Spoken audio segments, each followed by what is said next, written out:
असला पाहिजे हे फार दिवसापासून व्हायला पाहिजे, परंतु फार उशीर झालेला दिसून येतोय.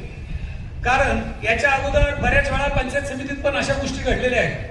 पंचायत समितीत आम्ही आमच्या पुरतच एकत्र येतो, बाकीचा स्टाफ कुणी एकत्र येत नाही. पंचायत समितीत या गोष्टीला फार मोठ्या प्रमाणात या गोष्टीला तोंड द्यावं लागतं. कारण मध्ये आम्ही 2 पंचायत समिती स्तरावर 2 गुन्हे दाखल करावे लागले होते.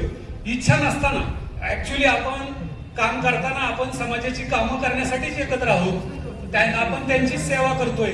हे भावना लोकांमध्ये जागृत अजून कमी प्रमाणात झालेली दिसते. तर तसं व्हायला नकोय. त्यासाठी कायद्याचा धाक पण कमी पडतोय. त्यात कुठेतरी सुधारणा व्हायला पाहिजे.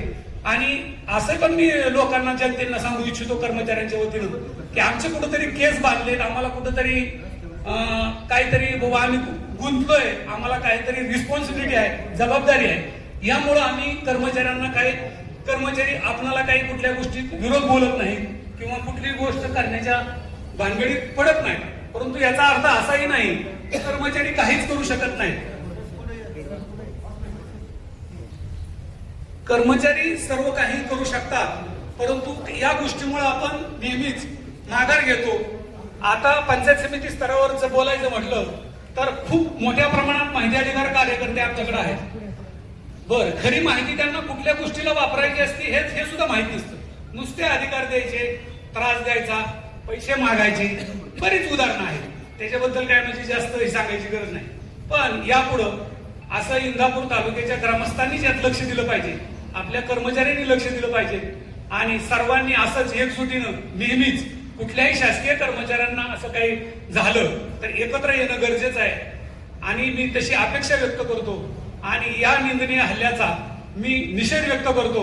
आणि या ज्याने हल्ला केलाय त्याच्यावर सक्त कारवाई करावी की जेणेकरून यापुढे अशा कुठल्याही माणसाला किंवा कुठल्याही व्यक्तीला असं धाडस करण्याची इच्छा नाही झाली पाहिजे. आणि त्यासाठी कुठल्याही स्तराला आपल्याला कर्मचाऱ्यांना जायची वेळ आली तरी आपण गेलं पाहिजे अशी अपेक्षा व्यक्त करतो आपल्या सर्वांकडून आणि थांबतो. जय हिंद.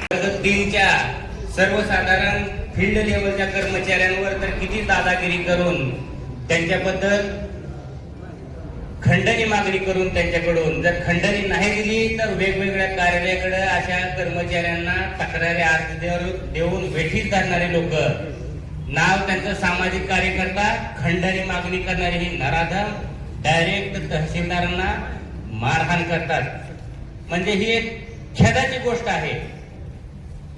अशा लोकांवर आपण पाहत आहोत इंदापूर तालुक्यामध्ये कायदा व सुव्यवस्थेचा गुन्हे मार्गाने चाललेला आहे. काही महिन्यापूर्वी तालुक्याचे तहसीलदार असणारे यांच्यावर मिरची टाकून त्यांच्या गाडीवर हल्ला केला आणि त्यांच्यावर देखील जीवघेणा हल्ला केलेला होता. माननीय बीडीओ साहेबांवर देखील त्यांनी अशा स्वरूपात हल्ला केलेला होता.